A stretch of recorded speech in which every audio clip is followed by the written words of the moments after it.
Greetings, quiz enthusiasts. Get ready for another thrilling episode of 20 Questions, where we blend knowledge with excitement to create the ultimate trivia experience. In today's episode, we're diving into a fascinating array of topics, from the annals of history to the harmonies of music, and from the silver screen of cinema to the captivating world of general knowledge. So whether you're a history buff, a music aficionado, a film buff, or just someone who loves to learn, there's something here for everyone. Before we embark on our quest for knowledge, let's quickly review the rules. You'll face a series of 20 thought-provoking questions, each more challenging than the last. You'll have just 10 seconds to provide the correct answer, so sharpen your focus and trust your instincts. And remember, fail to answer one right and it's game over. The idea is to get as far as you can without getting a single question wrong. So, without further ado, let's kick off this episode of 20 Questions and see how far your knowledge can take you. So here we go once again. 20 questions. Can you conquer all 20? Let's find out. We start very easy as always, but get harder as we go along. Question 1. How many legs does a tripod have? How many legs does a tripod have?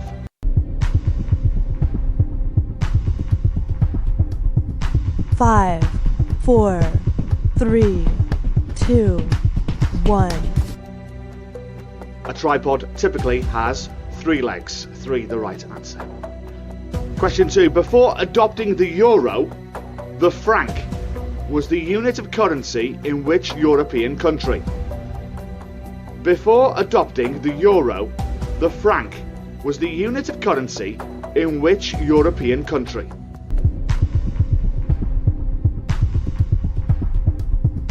Five, 4, 3, 2, 1. Before adopting the euro, the franc was the unit of currency in several European countries. However, the franc was most notably associated with France. France using the French franc as its currency before transitioning to the euro on the 1st of January 2002, when the euro became the official currency of France and many other European Union member states. Question 3. On most alarm clocks, what button is pressed to allow you to sleep a little longer? On most alarm clocks, what button is pressed to allow you to sleep a little longer?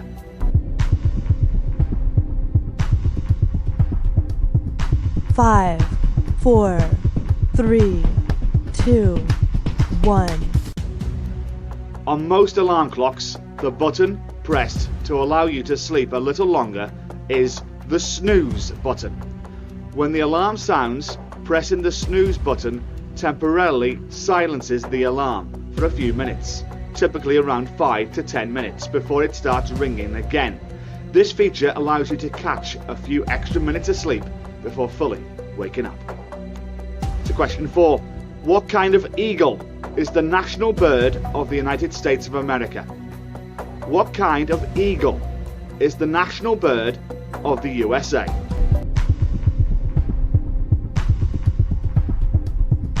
Five, 4, 3, 2, 1. The national bird of the USA is the bald eagle. The bald eagle is the right answer. Question 5. What name is given to the science of map making? What name is given to the science of map making?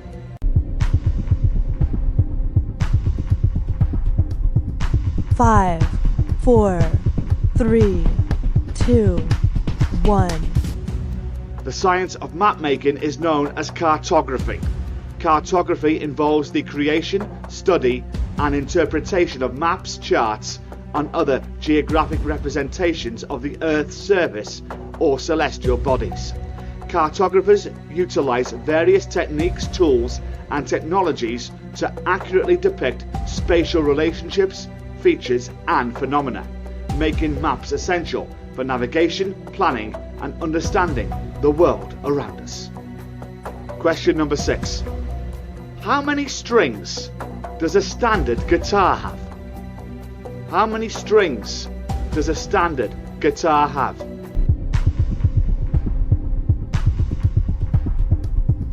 5, 4, 3, 2, 1.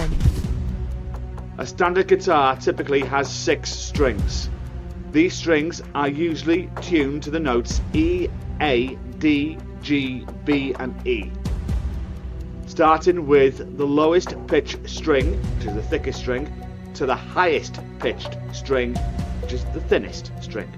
However, there are variations of guitars with different numbers of strings, such as 12-string guitars or bass guitars, but the standard configuration for most guitars is 6 strings. Moving on to question number 7. Desmond Llewellyn, John Cleese and Ben Whishaw have all played which character in the James Bond franchise?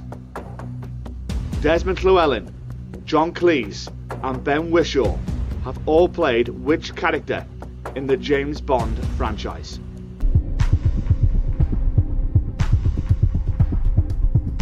Five, 4, 3, 2, 1.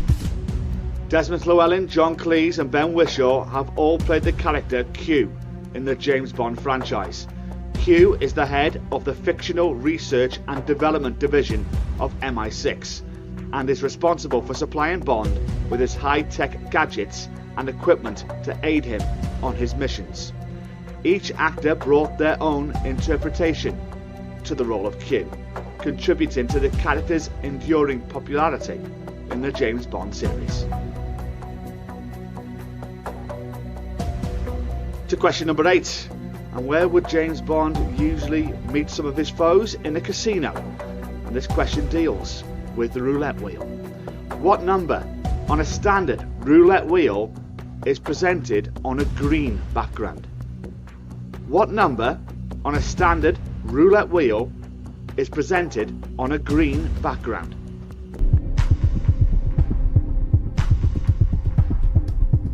Five, 4, 3, 2, 1.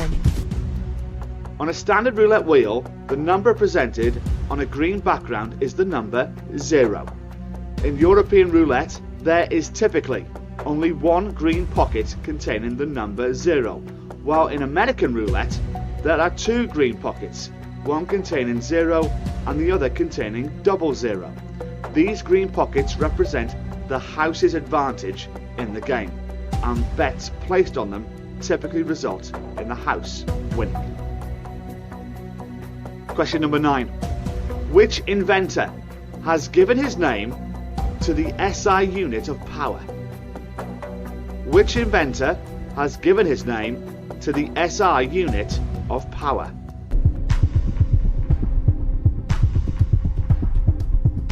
Five, 4, 3, 2, 1. The inventor who has given his name to the SI unit of power is James Watt. The unit of power, the Watt, is named after him in recognition of his significant contributions to the development of the steam engine and the measurement of power. James Watt's improvements to the steam engine revolutionized industry and transportation during the Industrial Revolution, making him one of the most influential inventors in history.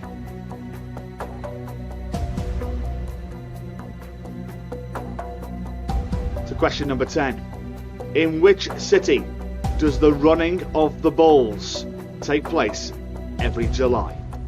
In which city is the running of the bulls take place every July?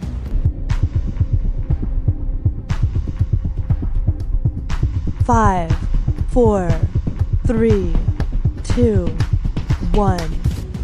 The running of the bulls takes place in the city of Pamplona in Spain every July as part of the San Fermin festival. During this event, participants, known as mozos, run in front of a group of bulls that are let loose in the streets. The running of the bulls has become internationally famous and attracts visitors from around the world, who come to experience the thrill and excitement of this traditional event. We've reached the halfway point on this edition of 20 questions, 10 down, 10 to go. Questions to come in the second half of this quiz on musicals, the Olympic Games, famous landmarks, books, McDonald's, assassinations, legacies, dancers and royalty. But we begin with musicals. Question 11 of 20 is this: who wrote the music for West Side Story? Who wrote the music for West Side Story?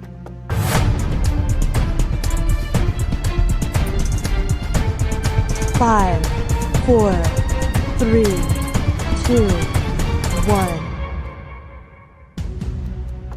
The music for West Side Story was composed by Leonard Bernstein, a renowned American composer, conductor and pianist.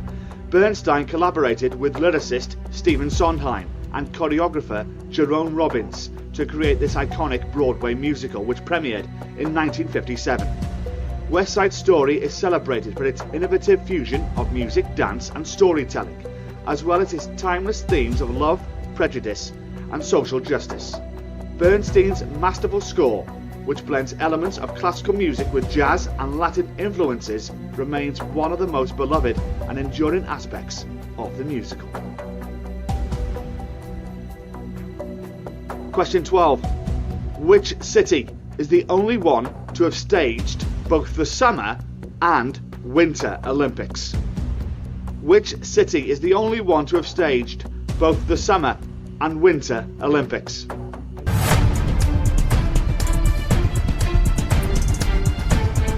Five, 4, 3, 2, 1. The only city to have staged both the Summer and Winter Olympics is Beijing. Beijing hosted the Summer Olympics in 2008 and hosted the Winter Olympics in 2022, making it the first city to hold both editions of the Games.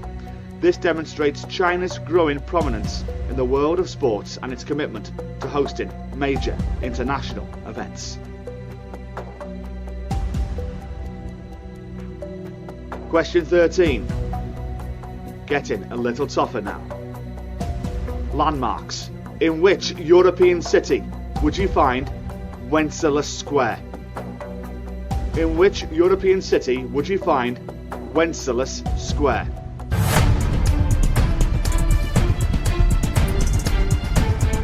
Five, 4, 3, 2,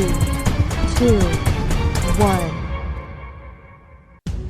Wenceslas Square is located in Prague, the capital city of the Czech Republic. It is one of the main squares in Prague's historic city centre and has been a significant cultural and commercial hub for centuries.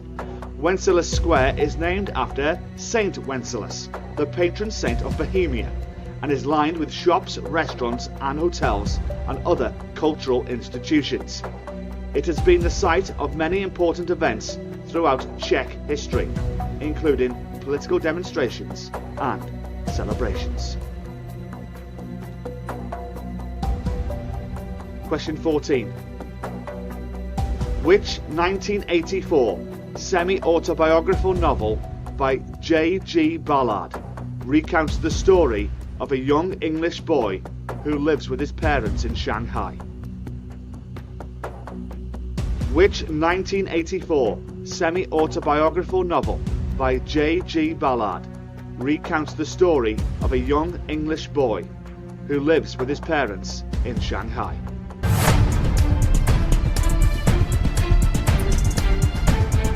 Five, 4, 3, 2, 1.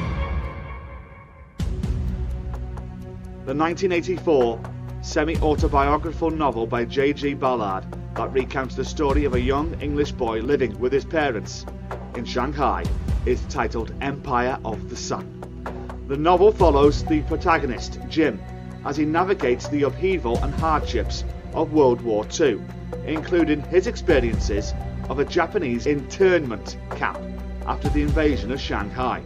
Empire of the Sun draws heavily on Ballard's own childhood experiences growing up in Shanghai during this tumultuous period? Question 15.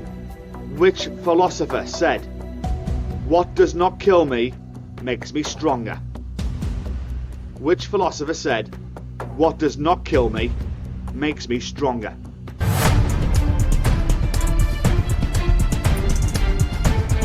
Five, 4, 3, 2, 1. The philosopher who said, "What does not kill me makes me stronger," is Friedrich Nietzsche. This famous work appears in his book Twilight of the Idols, specifically in the section titled Maxims and Arrows. Nietzsche's philosophy often explores themes of resilience, self-overcoming, and the pursuit of personal growth in the face of adversity. This particular quote has become widely cited and is often interpreted as a testament to the human capacity for endurance and the transformative power of overcoming challenges. We move on to the final 5.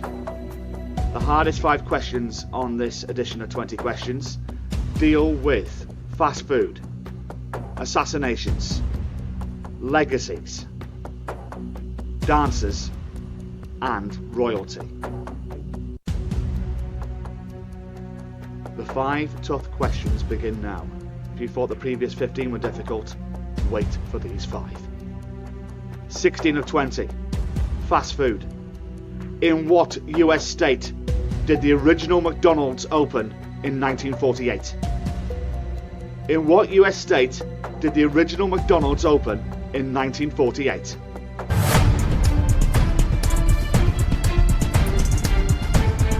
Five, 4, 3, 2, 1. The original McDonald's restaurant opened its doors in 1948 in San Bernardino, California, US, founded by Richard and Morris McDonald. The restaurant marked the beginning of a revolutionary era in the fast food industry. Richard and Morris McDonald were innovative entrepreneurs who sought to streamline the process of preparing and serving food in their restaurants. They implemented an assembly line system inspired by the principles of efficiency and speed, which allowed them to serve high-quality food quickly and affordably. At the heart of the McDonald brothers' operation was their dedication to consistency and quality. They developed a limited menu featuring a few core items such as hamburgers, cheeseburgers, fries, and beverages, which were prepared with meticulous attention to detail.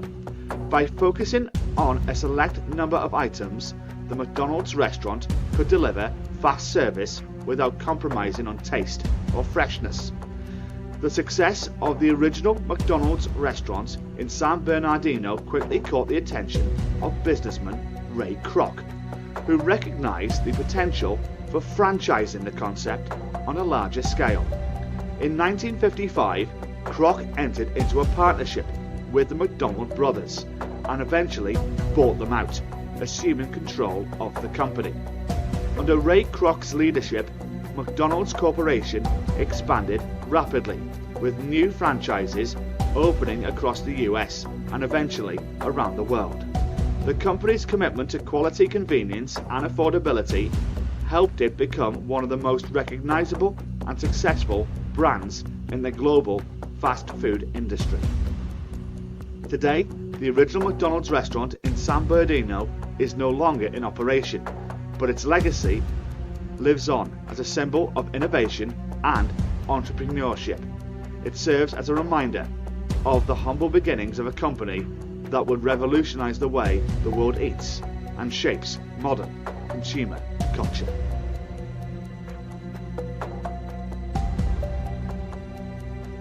Question 17 of 20. Who was the second US president to be killed in office by an assassin? Who was the second US president to be killed in office by an assassin?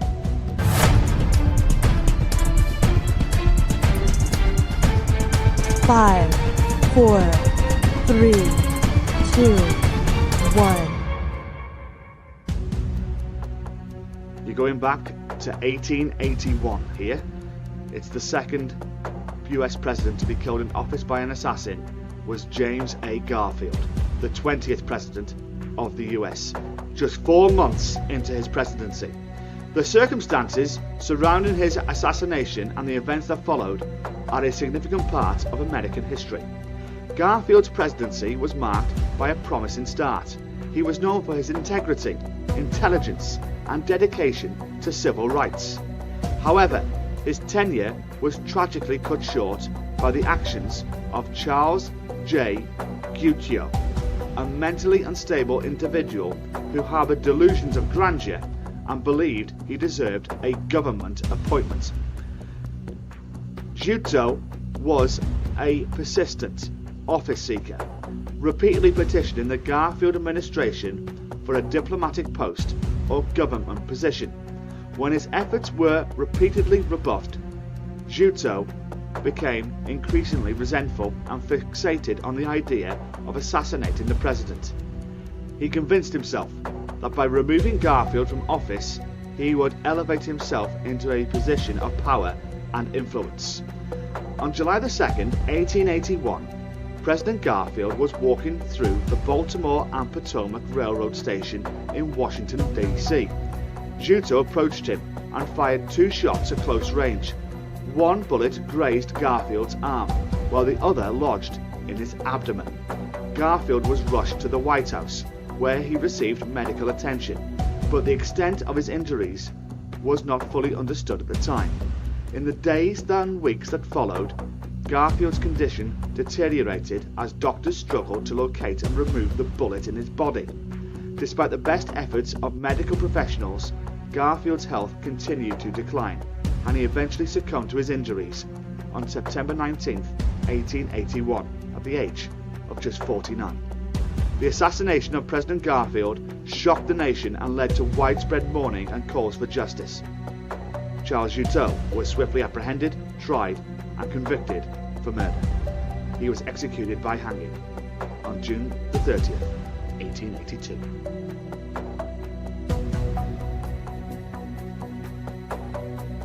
We have 3 questions that remain.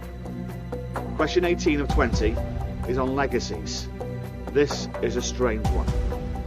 18 of 20 is this. Who owned a Burmese cat named Choupette? He reportedly left it $1.5 million in his will on his death in 2019. Who owned a Burmese cat named Choupette? He reportedly left it $1.5 million in his will on his death in 2019.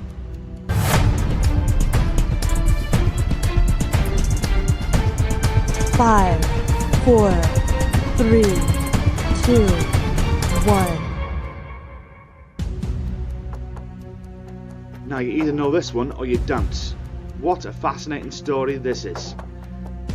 Choupette, the cat that was left $1.5 million, was owned by Karl Lagerfeld, the legendary fashion designer known for his innovative contributions to the world of horticulture.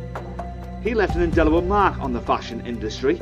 Throughout his illustrious career, Lagerfeld served as the creative force behind iconic fashion houses such as Chanel and Fendi, earning widespread acclaim for his visionary designs, impeccable craftsmanship, and relentless pursuit of innovation. Beyond his creative genius, Lagerfeld was also known for his distinctive personal style, which became synonymous with sophistication, elegance, and glamour. While his signature white ponytail, dark sunglasses, and high-collared shirts, Lagerfeld cut a striking figure in the world of fashion, embodying an aura of timeless chicness and effortless cool. Throughout his life, Lagerfeld's love for his pet cat, Choupette, was well documented and well celebrated.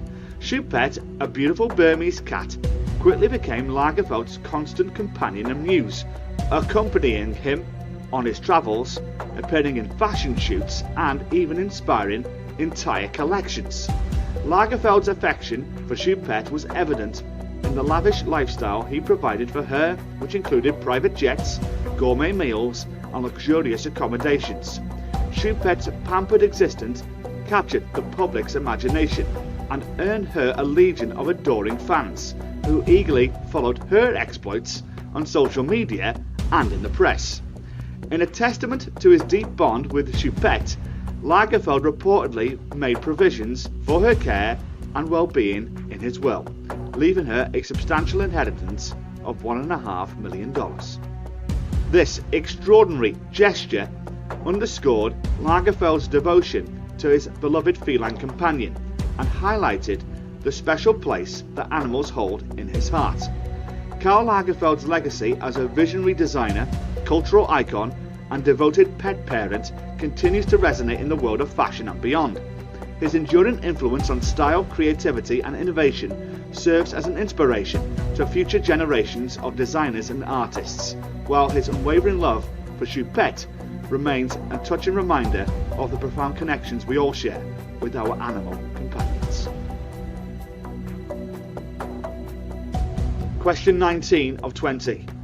A tragic tale, this one. Which famous dancer died when their scarf got tangled in the wheel of a car? Which famous dancer died when their scarf got tangled in the wheel of a car?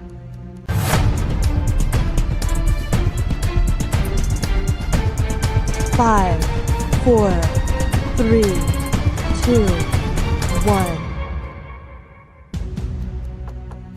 Isadora Duncan was a trailblazing figure in the world of dance, whose innovative approach to movement and choreography helped shape the course of modern dance in the early 20th century. Born in 1877 in San Francisco, California, Duncan was drawn to dance from a young age, finding inspiration in the natural movements of the human body and the rhythms of the world around her. Rejecting the rigid formalism of classical ballet, Duncan sought to create a more expressive and emotionally resonant style of dance that was rooted in the freedom of movement and the expression of individuality. She drew inspiration from ancient Greek art and philosophy, as well as from nature, mythology, and the human experience.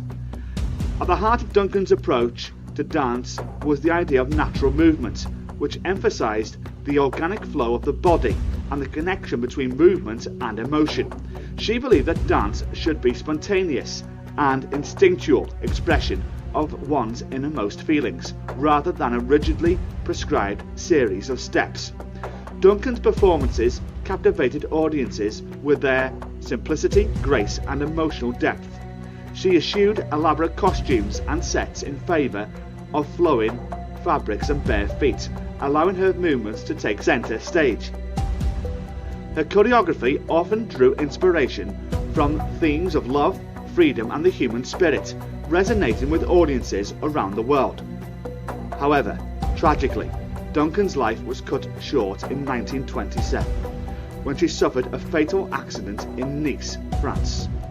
While riding in an open-top car, her long scarf became tangled in the wheel of the vehicle, resulting in her death. The circumstances of her passing were as dramatic and enigmatic as her life, adding to the mythos surrounding this legendary figure in the world of dance. Despite her untimely death, Isadora Duncan's legacy lives on as a pioneering force in the development of modern dance. Her influence can be seen in the work of countless dancers and choreographers who have been inspired by her revolutionary approach to movement and her uncompromising commitment to artistic expression. Today she is remembered as one of the most iconic and influential figures in the history of dance, whose contributions continue to shape the art form to this day. So we're 19 down, 1 to go. The final question on 20 questions deals with royalty. If you've got the previous 19 right in a row, this is a typical general knowledge question that happens in many quizzes. Can you get it right? 20 of 20 is this. And it's just 8 words long. What was the first name of Queen Victoria? What was the first name of Queen Victoria?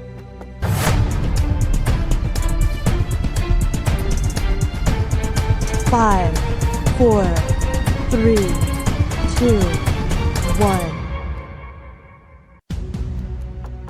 Now, I bet when you heard that, everyone either looked to their left or looked to their right and thought, I must have heard this before in the past. Funnily enough, I had never heard of this until it was sent to me by a friend of mine. Unbelievably. Many thanks to you, Ryan, for sending me this question. What was the first name of Queen Victoria? I didn't get this at the time.